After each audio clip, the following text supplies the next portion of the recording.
Está começando um programa que consola, esclarece e educa. Está no ar. O que é o Espiritismo? Olá, eu sou Isabela Martins e hoje a gente vai fazer um pequeno estudo da obra Vinha de Luz, do Espírito Emmanuel, psicografada por Chico Xavier, para o site divulgar.net. Hoje a gente vai falar um pouquinho sobre o capítulo 86 dessa obra, intitulado Saibamos Confiar. Nesse capítulo, o Emmanuel vai fazer uma análise sobre a passagem contida em Mateus, capítulo 6, versículo 31, onde Jesus teria dito: "Não andeis, pois, inquietos." E eu acho que é uma mensagem, muito propícia para os dias de hoje, onde a gente anda inquieto com tudo que está acontecendo, muitas vezes sem compreender o porquê passamos pelas atuais atribulações da vida. E Emmanuel, buscando explicar essa passagem, dita por Jesus lá em Mateus, ele vai trazer os seguintes esclarecimentos. Jesus, ele não recomenda a indiferença ou a irresponsabilidade. Quer dizer, no momento em que Jesus fala "não andeis, pois, inquietos", quando ele diz assim, se acalme mesmo diante de tudo que acontece, ele não está querendo dizer pra gente que a gente precisa ser indiferente, nem que a gente precisa ser irresponsável. Não é deixar as coisas de mão e não cuidar de nada. E aí ele continua: o mestre, que preconizou a oração e a vigilância, não aconselharia a despreocupação do discípulo ante o acervo do serviço a fazer. Quer dizer, ainda que Jesus tenha dito para nós não nos inquietarmos, nesse momento ele não estava querendo dizer da nossa inação. Até porque ao mesmo tempo em que ele diz "não vos inquieteis", ele também fala para a gente o quê? Orai e vigiai. Então, quando ele diz isso, são duas coisas que exigem da gente o quê? Uma ação. A ação de orar e a ação de estarmos vigilantes a todo tempo. E também disse a seguinte frase: "Meu pai trabalha até hoje e eu trabalho também." Então, entendendo que a todo momento Jesus no Evangelho nos coloca a necessidade do trabalho e da ação, quando ele diz "não nos inquieteis", não significa estarmos estagnados. E aí Emmanuel vai explicar dizendo que nesse momento Jesus pede apenas que nós combatermos o pessimismo crônico. Por mais que seja difícil para a gente aceitar ou acreditar, nós ainda somos muito pessimistas, Diante de qualquer má notícia, a gente já pensa sempre no pior, nas piores calamidades, e isso nos tira a paz, isso nos inquieta. E quando nós estamos inquietos, nós temos dificuldade de orar, nós temos dificuldade de estar vigilantes.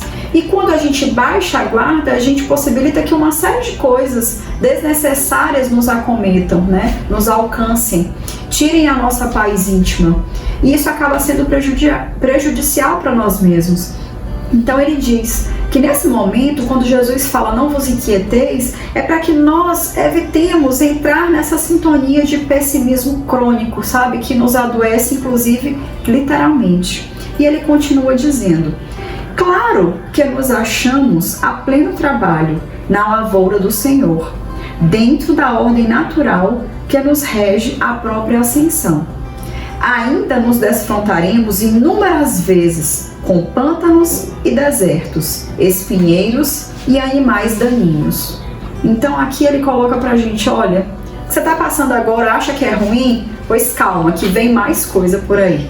É mais ou menos isso que ele quer dizer pra gente. Porque de fato, atribulações a gente sempre vai ter. Se a gente parar pra pensar, problema é algo que a gente não gosta.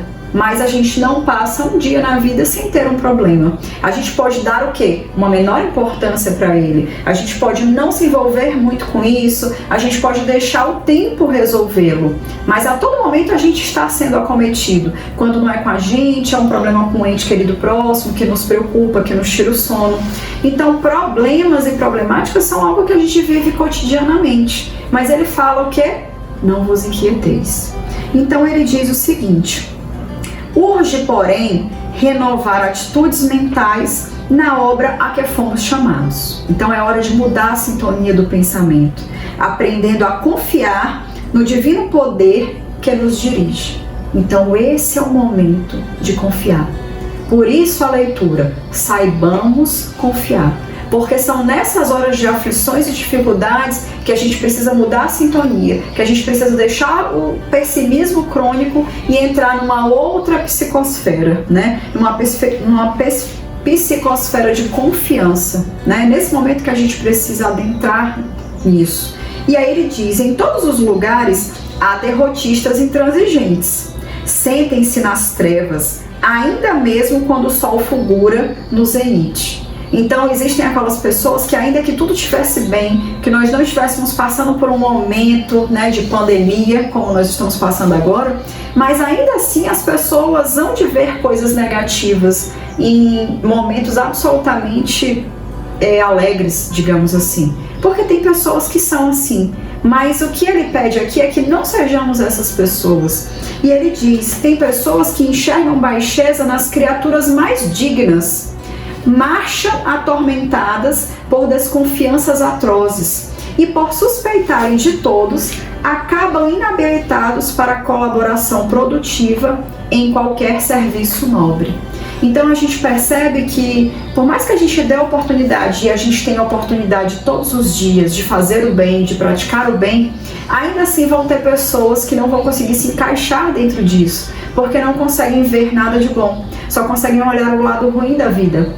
São aquelas pessoas que olham alguém fazendo uma boa ação, mas já pensam, não, mas fulano tá querendo tirar algum proveito disso, tá querendo aparecer, quer postar foto, né, hoje com as redes sociais, isso é muito comum.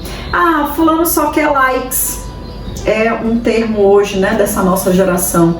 Então a gente vai percebendo que existem pessoas e pessoas, mas é importante perceber, acima de tudo, que cada um faz a sua avaliação, a avaliação daquilo que vê, a partir daquilo que tem dentro de si.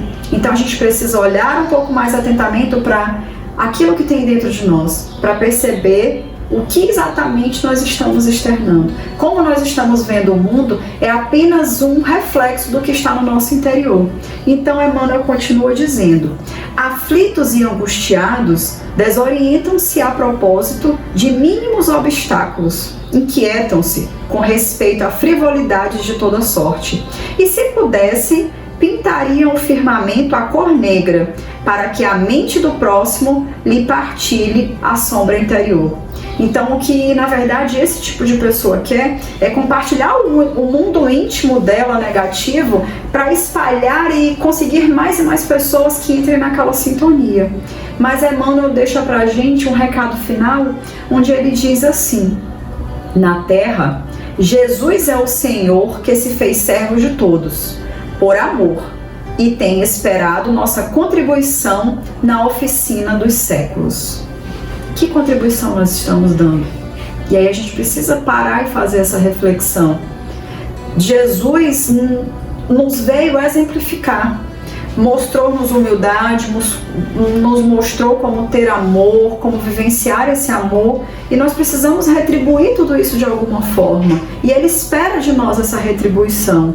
Então Emmanuel diz que a confiança dele, ou seja, de Jesus em nós, abrange as eras.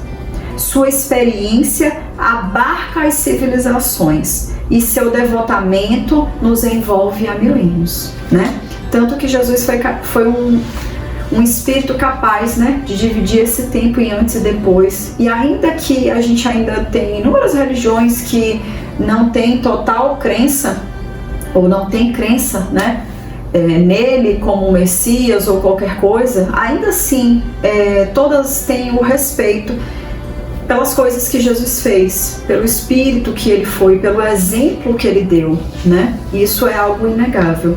E ele então finaliza dizendo que, em razão disso, como adotar a aflição e o desespero se estamos apenas começando a ser úteis?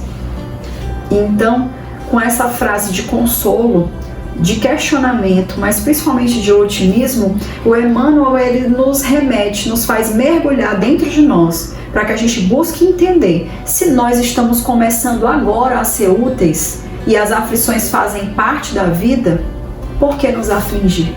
Que saibamos então confiar. Você ouviu o que é o Espiritismo?